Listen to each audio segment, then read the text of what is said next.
Ladies and gentlemen, selamat datang kembali semuanya ke video Koko Crypto. Kemarin, gue udah janjiin kalian semua kalau gue bakal bikin video full news. Dan ini videonya, oke? Kalian bisa lihat news berapa banyak berita yang mau gue kasih tahu ke kalian. Tapi di luar itu, gue juga mau kasih tahu kalian tentang Bitcoin update sejak kita kemarin konfirmasi daily cycle low. Bentar lagi udah selesai window-nya, lusa udah tanggal 13. Jadi apa yang bisa kita expect setelah daily cycle low window ini ditutup untuk BTC? Apakah langsung all season? Apakah langsung dump? Itu nanti kita bakal bahas di akhir. Tapi sebelumnya gue mau kasih tahu dulu nih, di depan layar kalian ada Fear and Greed Index untuk Bitcoin. Dan finally, Fear and Greed Index balik lagi ke hijau. Yang kita mau lihat in the markets adalah hijau. Karena semua yang investasi ke markets, baik itu trading, baik itu spot, segala macam ya, semua dari A sampai Z pengen lihat harganya naik. So this is a good sight untuk hari ini. Sekarang kita masuk ke Bitcoin sebentar sebelum gue masuk ke news. Dan gue mau ngomongin tentang daily cycle low. Dan gue harus ulang berkali-kali gara-gara ada aja orang-orang yang baru masuk, ada aja orang yang cuma nonton live, cuma nonton video, atau cuma nonton 1 kali seminggu video Koko Crypto, konten Koko Crypto. Oke, sekarang gue harus kasih tahu lagi biar semuanya paham. Daily cycle low ngasih tahu kita periode dan bukan harga kira-kira kapan low untuk Bitcoin berikutnya. Malah gue udah kasih gambaran ya. Ini gue bikin 7 hari yang lalu sebelum harganya masuk ke sini. Harganya tuh masih di atas dan gue bikin di sekitar tanggal 2 atau tanggal 3-an. Tanggal 2 malam seingat gue. Oke, dan gue bilang di sini, "Hi guys, di post ini gue cuma mau ngasih update tentang daily cycle low. Kalian bisa baca, ini nggak penting karena udah lewat. Expected daily cycle low point-nya sudah mau datang. Saat itu baru mau datang. Dan asumsinya bakal datang dalam hitungan hari. Dan gue expect masih dump. Gue expect dump untuk mengconfirm cycle low point-nya. Kalau kalian udah akumulasi dari April kayak gue, semoga nggak kena shaken out. Bagaimanapun juga gue expect setelah minggu pertama Juni ini sudah dilewati, kita bisa lanjut pumps ke new all time highs. Gue expect setelah minggu pertama Juni udah dilewati, kita lanjut ke pumps ke new all time highs untuk BTC dan altcoins lain. Kita lihat mikronya dulu, nanti baru kita zoom out ke makronya. Jadi kemarin gue bikin proyeksi kayak gini. Ini nggak kejadian ya, gara-gara gue pikir keluarnya atau naiknya atau pumpsnya itu saat di luar. Jadi pas banget saat keluar tanggal 12, tanggal 13, baru kita pump di atas. Ternyata, apa yang kita lihat adalah pumps langsung ke atas. Di members, kemarin gue juga ada update ya, members pro. Jadi semua tier members bisa nonton. Gue bilang bull run is back. Gue ngasih kalian beberapa update mengenai Bitcoin, mengenai alt season. Makanya gue thumbnailin alt season OTW, tanda tanya ya. Dan sebelumnya gue juga di 6 Juni. Di 6 Juni gue kasih tahu ke kalian semua lows confirm. Pas banget di sini. Pas banget saat 6 Juni bikin dip paling rendah. Terus gimana sekarang? Basically semua members ini sejak akhir Mei ya. Nih, Bitcoin lanjut turun terus gimana? Sejak ini ke depan kita ngehunting daily cycle low. Dan apa yang terjadi? Daily cycle low keambil dan pas banget sama time frame yang kita udah cantumin. Kalau gue deletein kotak merah tadi, terus kalau gue singkirin ini, daily cycle low itu cuma datang 1 kali per 60 hari. Nextnya adalah di sini lagi. Dan kalian bisa lihat sendiri. Ya, kalian bisa lihat sendiri seberapa akuratnya daily cycle low ini untuk Bitcoin doang sih. Ya, jadi kita cantumin ini di sini, nanti daily cycle low berikutnya itu ekspektasinya jauh-jauh di atas. Sekarang kita balikin lagi ke mikro. Gue tampilin lagi rectangle-nya, gue tampilin lagi kotaknya. Jadi ini yang gue udah pernah kasih tahu adalah window, adalah periode di mana kita akumulasi.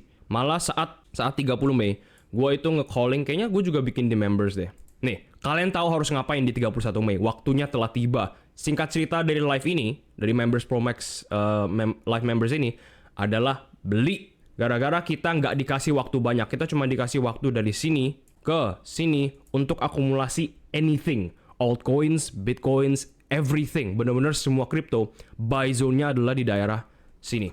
Di periode sini, berapapun harganya, gue udah pernah bilang berkali-kali ya, daily cycle low ini bukan mau mengtargetkan harga, tapi mengtargetkan waktu, mencari waktu, bukan mencari harga. Jadi berapapun harganya, kita masuk dan masuk dan masuk. Dan udah terbukti kalau di live, gue udah masuk di sini saat naik, habis itu saat turun gue juga masuk di bawah sini. Habis itu terakhir di sini, karena gue pikir ini bisa makin turun, ternyata nggak dikasih turun sama sekali. Bitcoin masih sangat-sangat positif, ya habis itu langsung kembali lagi naik. Malah proyeksi ini, itu gue kemarin udah edit sedikit di bull run is back. Expected-nya kan sampai keluar sini. Gue tarik ke bawah dan hasilnya kayak gini. Ups, nih kita hilangin dulu. Dan hasilnya kayak gini. Jadi bener-bener sangat akurat untuk proyeksi yang kita udah cantumin dari akhir bulan Maret. Gue baru bikin official post di public itu di 7 hari yang lalu ya, 8 hari yang lalu, sekitar tanggal 2, tanggal 3 Juni ini. Ya, jadi so far so good ya. Dan yang kemarin gue bilang di members, gue lihat kita doang yang cuman mencari daily cycle low ini. Kita doang yang bener-bener ngecari lows di tanggal 6 dan kita expect itu low-nya bakal di hold sampai Bitcoin ke all time highs. Nah, itu udah mikro, sekarang kita masuk ke makro. Karena makronya tinggal kita zoom out, gara-gara semuanya gue udah prepare di chart ini. Veteran harusnya kalian udah tahu ya, malah kita bikin chart makro duluan sebelum kita bikin chart mikro. Nah, chart makronya adalah kayak gini. Ya, ini sebenarnya the weekly cycle low and double model. Dimana setiap kali kita lihat, kita cantumin atau kita konfirmasi kalau ini weekly cycle low, kita selalu lihat ada doubling di harga Bitcoin. Doubling itu 100%. Weekly cycle low, doubling 96%. Weekly cycle low, doubling di 92%. Kurang lebih ya doubling ya, 90%, 100%. Weekly cycle low 123%, ini paling besar. Weekly cycle low, expected doubling balik lagi ke harga 150.000. Dan apa yang terjadi sejak kita di live, by the way, di live dan video dan member semuanya dapat saat itu ya, di bulan Maret, 10 Maret, gue bilang ini weekly cycle low, sama kayak kemarin gue bilang di Juni ini daily cycle low. Gue masuk trade BTC dengan margin besar, dengan stop loss di sini ya, dengan margin sangat-sangat besar, expected reclaim 150.000 on Bitcoin sendiri. Kemarin juga gue udah taruh posisi di sini. Tapi buat orang-orang yang masih gak percaya, meskipun gue udah ngasih tahu kalian di semua konten ya, ini long BTC yang gue ambil di 103.895, nggak time the bottom banget, gara-gara bottomnya itu jam 2 pagi. Jadi it is what it is, setidaknya kita capture the bottom of the daily cycle low range. Dan apa yang terjadi saat daily cycle low konfirmasi? Boom, salah. Di sini ya, langsung naik ke atas tanpa ada jeda. Gue kira bakal ada jeda, gue pikir bakal ada koreksi dikit-dikit demi dikit, tapi ternyata enggak. Markets dan Bitcoin mau harganya naik, jadi kita nggak bisa ngapa-ngapain, kita cuma bisa mengikuti trend. Dan good to say, kita udah akurat banget untuk ngikutin trendnya. Jadi expected trade ini juga bakal kita bawa atau bakal gue bawa sampai all time high Bitcoin. Kalaupun dapat ya, gue bakal dapat 13x. Gue udah pernah bilang ke VIP members, kalau gue dapat 4x aja gue udah bisa beli BMW second. Jadi dapat 13x, mungkin gue bisa beli McLaren second kali, I don't know. Jadi semoga aja kalian udah akumulasi semua altcoins kalian di window ini, karena expectednya adalah naik. Ya, expected setelah selesai daily cycle low window ini adalah naik. Kok bisa nggak turun? Bisa aja. Kok bisa nggak turun drastis? Bisa banget. Ya, tapi yang gue expect dari daily cycle low ini adalah this low, makanya namanya low ya. Low ini tidak bisa di break. Artinya ini bakal jadi support slash barrier slash filter terakhir kalau kita mau lihat Bitcoin ini masih bisa naik ke atas. Kalau artinya kayak gini, artinya daily cycle low ini invalid, semua yang kita udah pekerjakan invalid ya, dan kita bakal masuk bear momentum, oke? Artinya kita bakal lihat harga Bitcoin bakal makin turun lagi ke bawah, gara-gara kalau lows ini nggak bisa di hold, the cascade of selling bakal terjadi. Bear market baru datang kalau weekly cycle low, bukan daily, weekly cycle low ke breakthrough. Jadi kalau kalian benar-benar mau bear market, artinya kalian expect ini semuanya roll over ke bawah, tembus 77.000 lagi. Peluangnya lebih besar mana? Apakah Bitcoin bakal naik ke balik lagi ke all time high-nya di sini ya, di sini, atau turun sampai 77.000 lagi? I don't know, you tell me ya. Tapi di channel ini targetnya cuma satu, yaitu $150.000 per Bitcoin minimal 150.000 dolar per Bitcoin. Dan itu nggak gue buat kemarin, nggak gue buat 1 bulan, 2 bulan, 3 bulan yang lalu. Gue buat prediksi itu saat gue mulai channel di tahun 2024. Saat harganya, percaya nggak sih? Saat harganya masih di sini. Saat harganya masih kayak gini, saat price action masih kayak gini, gue bilang Bitcoin bakal ke $150.000. Dan sampai sekarang pandangan gue nggak berubah. Apalagi kalau kalian lihat pergerakan Bitcoin di tahun 2024 tuh parah-parahnya. Dimana kalau nggak salah di sini nih, satu lagi. Saat di sini banyak banget yang call bear market. Bayangin sekarang 50.000 orang-orang pada bilang bear market. Tapi di channel ini gue selalu bilang kalau 150.000 itu bakal jadi Bitcoin all time high saat itu. Abis itu gue semakin yakin setelah Bitcoin langsung parabolik ke atas dan bener-bener bisa nyentuh 90.000 pertama, yaitu di sini ya. Ini 89, 90.000 kena, gue bilang 150.000 is in the cards now. Itu lebih realistis daripada yang kita expect dulu saat harganya masih 65, saat harganya masih 50-an. Tapi dengan gue nge-stick prinsipal gue, dengan gue percaya kalau Bitcoin bakal ke 150.000, baik itu lagi bullish banget, baik itu lagi bearish banget. Karena percaya aja orang-orang di sini saat Bitcoin harganya di atas, yang gue bikin lebih bagus dah. Saat Bitcoin harganya lagi di atas, orang-orang bilang bakal ke 200.000, bakal ke 300.000, bakal ke 400.000. Orang-orang saat di bawah bilang bear market, bayangin. Sangat-sangat susah main kripto ini sebagai YouTuber ya. Gara-gara lu ngomong apapun lu bakal dapet hate. Tapi OG viewers dan members saat di sini ya, saat kita bener-bener subscribersnya masih berapa? Masih 200? Masih 1000-an? Gue gak pernah lengah kalau Bitcoin bakal ke 150.000. Emang susah banget kalau jadi contrarian ya. Saat markets udah saat orang-orang bilang gak ada altcoin season. Saat orang-orang bilang Bitcoin bakal masuk bear market. Kita bilang enggak. Enggak kok. Tenang aja. Gara-gara kita tahu, di channel ini kita tahu. Abis turun pasti naik. Sama kayak gini. Abis turun pasti naik. Bayangin pada call bear markets di sini guys, 50.000. Pada call bear markets di 70.000. Orang-orang yang call bear markets, ya udah gue ladenin aja. Tapi apa yang gue lakukan, gue stay to the trend. Ambil longs banyak, ambil di sini. Nge-load up even more altcoins. Alts yang gue beli sekarang 15 April. Dan ini saat gue buat postnya, ya. Terus gue beli ini semua. Kita bakal lihat kalau our conviction gamble, our high conviction gamble bakal kena apa enggak di 1 bulan ke depan, di bulan Juni, di bulan Mei. Apa yang terjadi? Ripping higher. Jadi kadang-kadang kalau kita mau lihat profit, kalau kita mau profitable setelah cycle ini selesai, setelah cycle Bitcoin ini selesai, benar-benar sampai bear market ya. Kalau kalian mau lihat profit dan kalian nggak mau lihat break even atau rugi doang, gue benar-benar percaya ya, semakin percaya kalau contrarian mindset itu diperlukan. Dan gue nggak ngomongin contrarian sebagai grup, contrarian sebagai title apapun. Contrarian itu artinya saat 90% bilang bakal turun, bakal bear market. Saat 90% kemarin ya, bilang kalau ini sebuah double top. Saat 90% kemarin pada bilang ini double top. Gue juga di video kemarin gue juga singgung postnya Hotelier. Kalau sebanyak banget yang mikir kayak gini, kalau kita bakal makin turun ke bawah, kita harus optimis sama keyakinan diri sendiri. Dan gue ngerti banget kalian semua pengen harganya turun atau pengen bener gara-gara crypto Twitter dan semua teman-teman kalian bilang kita bakal turun. Tapi selama ini kalian nonton Koko Crypto, harusnya kalian sekarang mulai paham kalau cycle theory is in play. At least buat Bitcoin. The 4-year cycles is in play. Bull market, bear market still in play. Oke, gue ada chart yang lebih gampang dilihat. No. Masih sangat-sangat jauh ekspektasi harga kita. Ya, jadi dan orang-orang bilang alt season batal di sini, Bitcoin nggak bakal naik di sini. Parah banget dua sentimen di sini tuh orang-orang pada bilang bear market it's over. Di sini orang-orang banyak yang bilang Bitcoin ke 20.000. 20.000 guys.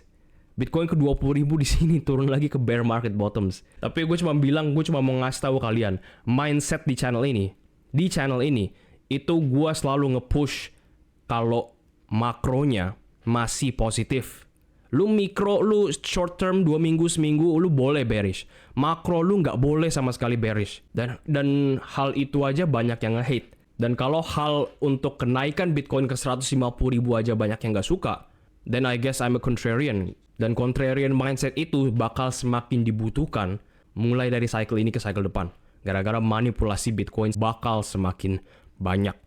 Oke, tadi ngomong panjang lebar untuk Bitcoin. Sekarang kita langsung masuk ke news. Kita go back full circle. Mulai dari post ini ya. Fear and Greed Index balik lagi ke 71. Tapi ini bukan news nomor 1. News nomor 1 datang dari Bitcoin Magazine.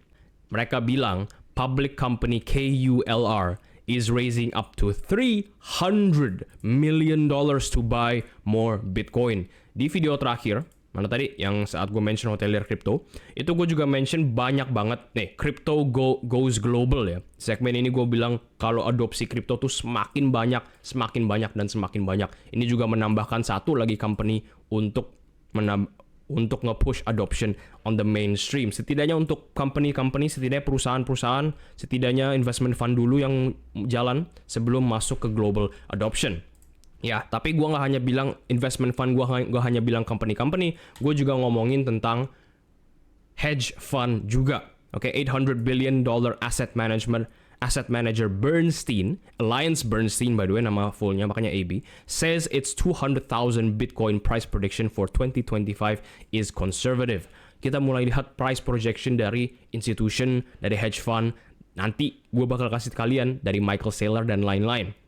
Ya, sembari Bitcoin is primed for a surge to fresh all-time highs above $130,000 according to charts. CNBC bilang katanya setelah Bitcoin tembus $130,000 langsung bakal blow off top atau langsung bakal nge-rally bikin parabolic movement ke atas. Oke? Ini juga Michael Saylor bilang the bear market is not coming back. Ada meritnya ya, ada alasannya kenapa dia bisa bilang kayak gini. Gara-gara kalau crypto adoption itu semakin lama semakin mainstream, bear market itu saat periode di mana Bitcoin bakal turun harganya minus 60-70%. Logika kita ngatain kalau investor sama perbankan sama company sama negara itu nggak mau rugi 70%. Apalagi mereka biasanya kan main saham, main properti, main emas dan lain-lain, di mana ruginya tuh nggak sepadan, nggak separah sama Bitcoin. Jadi ada alasannya juga kalau Michael Saylor bilang is not coming back. Dia juga bilang kalau Bitcoin is not going to zero, pasti ya. It's going to $1 million. Mulai lagi proyeksi udah mulai keluar di mana-mana sekarang saat Bitcoin lagi bentar lagi nyentuhin all time highs. Next lagi di luar proyeksi crypto, di luar proyeksi Bitcoin, gue mau ngasih kalian update tentang Cynthia Lummis yang kadang-kadang kita bahas di channel ini ya. Gara-gara dia, kalau kalian nggak tahu, yang nge-push Bitcoin Strategic Reserve di Amerika. Tanpa dia, Amerika nggak bakal se-bullish crypto kayak sekarang. Senator Lummis just urged the USA to cut tax on Bitcoin and crypto. Jadi nggak bakal ada pajak lagi nih, atau at least dia nge-push perpotongan pajak di Bitcoin dan crypto. Dia bilang Bitcoin and digital assets are being unfairly targeted because of flawed tax rules. We need crypto revisions in reconciliation. Good news to hear. Next, news lagi, ini sebuah perspektif kalau seandainya kalian beli Bitcoin instead of every new iPhone in history ya, sejak awalnya dibuat Bitcoin, you would have $242 million today. Bayangin ya, dan jujur aja ini sangat-sangat kecil loh. Total segini pun paling cuma $10,000 atau $11,000 ya. Dan untuk merubah $11,000, $12,000 sampai $242 juta, that's crazy ya. To think saat itu Bitcoin dipikir scam, sekarang jadi aset yang semuanya pengen FOMO. Ya, ngomong-ngomong FOMO, kita harus lihat BlackRock. Gara-gara institution has been FOMOing hard in the last 1 year.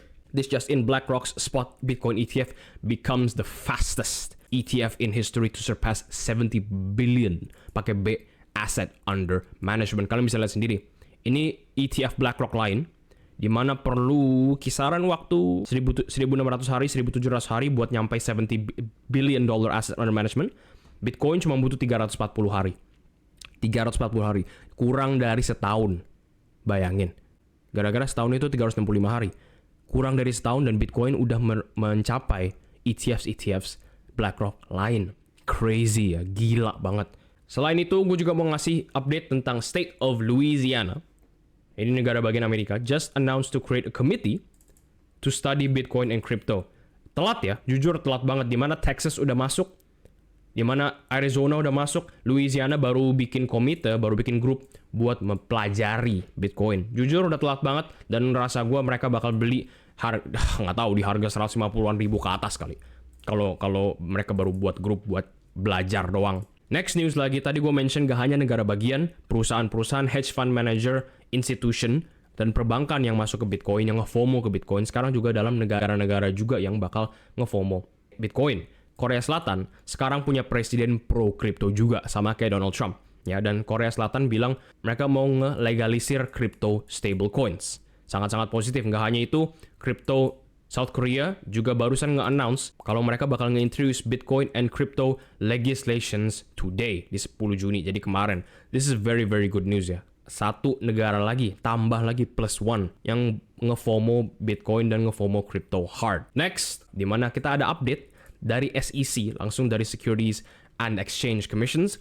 The SEC has asked Solana ETF yang udah di-file sejak Maret kemarin ya, issuers to submit amended, yang udah di-amandemen artinya harus diganti, forms within a week, potentially putting approval on track for July. Jadi expectednya adalah Juli bakal di-approve oleh SEC, tapi harus di-amandemen, harus diganti. Next lagi, kita lihat apakah ada katalis untuk dapat all season. Reuters just said Fed will cut interest rates next quarter. Jadi di Q3, mereka bakal cut interest rate, pas banget sama September timeframe yang kita udah bahas di channel ini. Next, lagi, someone just opened a $300 million long position on Bitcoin.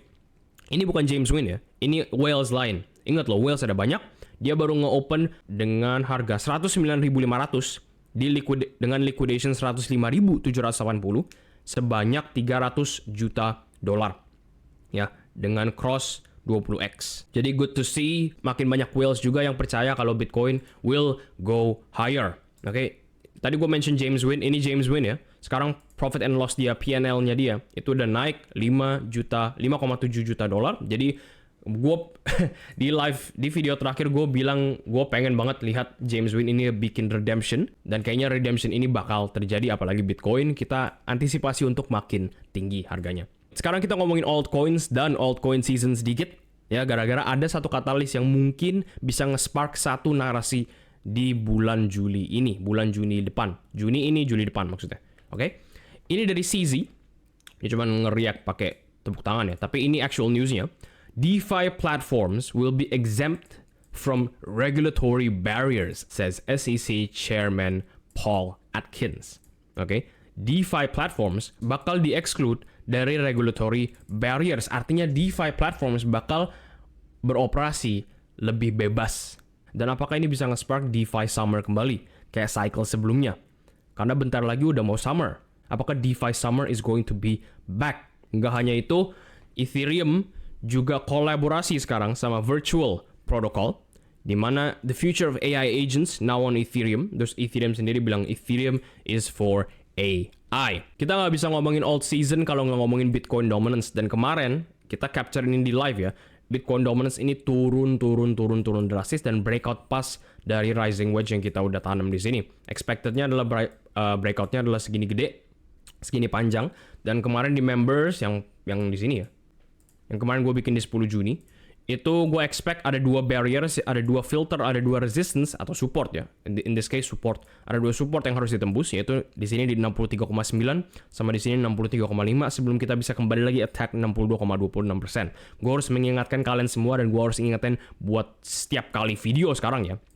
Kalau level ini tidak bisa ditembus, kita nggak bisa lihat alt season kayak kemarin lagi. Kayak gini. Dan sekarang kayak gini, expectednya at least kayak gini ya. Kalau kita nggak bisa tembus 62,26%, alt season itu tidak ada. Tidak ada titik. Bukannya ditunda, bukannya nunggu. Nggak ada sama sekali. Selama Bitcoin masih take center stage, selama Bitcoin masih disupport di level-level ini ataupun di level 26,26% on the dominance, kita nggak bakal lihat alt season. Ada chance ya, bener-bener ada chance kalau Bitcoin dominance ini makin dimain-main di sini-sini aja, atau penurunannya tuh nggak sejauh yang kita pikir. Alt season adalah asumsi nomor 1, tapi kalau nggak bisa, kalau ada apa-apa, itu baru kita analisa lebih lanjut. Overall, crypto market ini lagi sangat-sangat positif. Harusnya kalian udah punya portofolio untuk siap rally Bitcoin untuk terakhir kalinya sebelum kita masuk bear market semua. Dan saat di atas pun, kita belum keluar dari crypto market, kita bakal nge-shorting semua koin saat ke bawah. Tapi itu strategi baru gue sharing nanti saat di atas.